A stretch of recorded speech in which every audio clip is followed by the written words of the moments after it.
Hey everyone, in this video we will see how to drain Midea Duo portable air conditioner, internal water drain and continuous drain setup. So method first is drain the internal water tank. Turn off the Midea Duo air conditioner and unplug it. Place a bucket, tray or towel under the drain area. Find the bottom drain plug on the back of the unit. Remove the drain plug carefully, then let all the water drain out of the unit. Put the drain plug back in securely. Second method is set up continuous drain.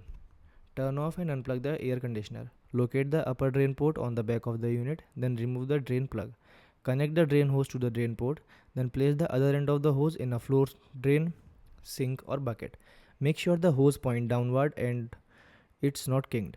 Turn the unit back on and dry humidify mode. Then water will now drain continuously through the hose.